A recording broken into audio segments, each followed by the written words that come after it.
potentialités dans le domaine de l'élevage ne se résument pas seulement aux bovins et à la qualité du cheptel. La forêt offre un cadre où le bétail peut s'alimenter en toute saison et s'abreuver dans les mares. Depuis l'école primaire déjà, je m'occupais des animaux, je m'occupais de certains ovages. Il a fallu que j'aille à Dakar pour le lycée, pour que je perde un peu la main. Un maire a sa place partout. Et parmi les animaux aussi font partie de notre environnement. Un maire est gestionnaire de l'environnement. Dis donc, l'environnement, c'est la faune et la flore. J'ai une relation très fusionnelle avec les animaux. Alors ça, je pense que depuis la grande enfance, c'est de famille.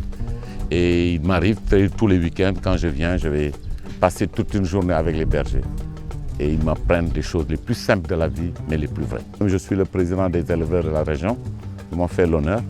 Et je crois qu'on est déjà plus de 400 dans cette zone-là, qui font le petit élevage de ruminants, de moutons. Aujourd'hui, je crois que de plus en plus, quand on va au niveau des cheptels, on trouve des races vraiment améliorées. Je vois que c'est grâce à la politique du ministère de l'élevage qui nous accompagne, qui nous aide un peu avec les services de vétérinaires pour le faire.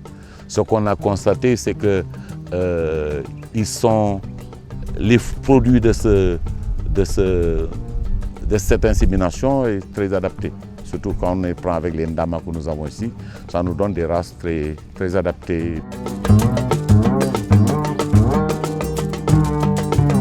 Ancien ministre de l'Emploi et de l'Insertion des Jeunes, aujourd'hui ministre de la Culture et de la Communication, l'ambition du maire, ministre de la République, est de renforcer l'accès aux services de base. Dans le domaine de la santé, il faut se dire que pratiquement nous assurons un peu un financement annuel de quelques 32 à 40 millions pour le fonctionnement du secteur de la santé. C'est notamment avec des médicaments, avec des fournitures, avec vraiment la prise en charge de l'électricité, de l'eau. Ça, c'est un peu ce qui spécifiquement est jusque-là fait dans la santé. Le maire que je suis a une ambition de dire on se soigne ou on est malade. Je crois que c'est là où il faut remercier le chef de l'État. Nous avons eu la chance.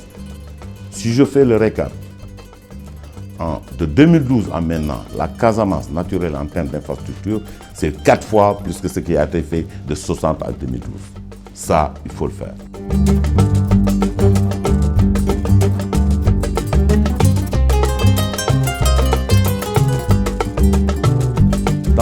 Dans ce nouveau stade-là, régional, il y a toutes les disciplines.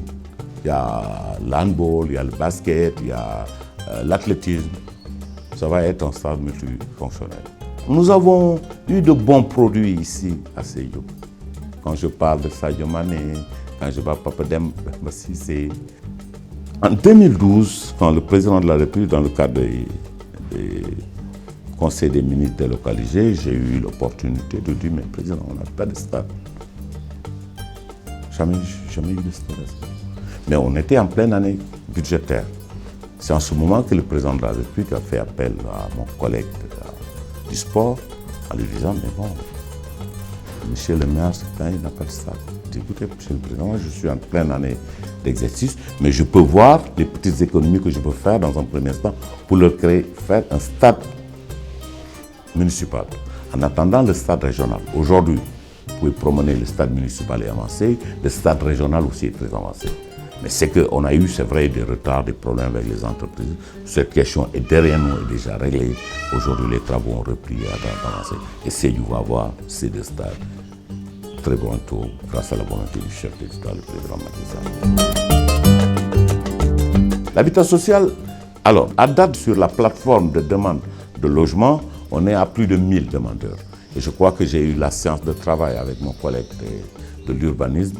Nous avons prévu des espaces pour cela, pour qu'on ait de nouveaux quartiers où tous ces jeunes fonctionnaires pourraient s'installer dans ces nouveaux quartiers et avoir le processus de paiement jusqu'à la retraite. Il faudrait qu'on pense à 20 ans, 50 ans à venir, que deviendra Sédhiou. Il faudrait que ce ne soit pas des ruelles qui sont là aujourd'hui, qu'on trouve des boulevards, que les gens puissent avoir réservé aussi des espaces pour l'équipement. Parce que c'est important.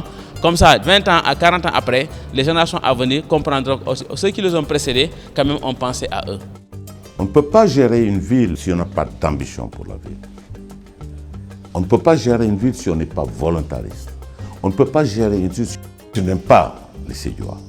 cette ville se développe de jour en jour. Nos conditions d'existence s'améliorent de jour en jour. Les Sédhiouas deviennent de plus en plus solidaires autour de leur ville.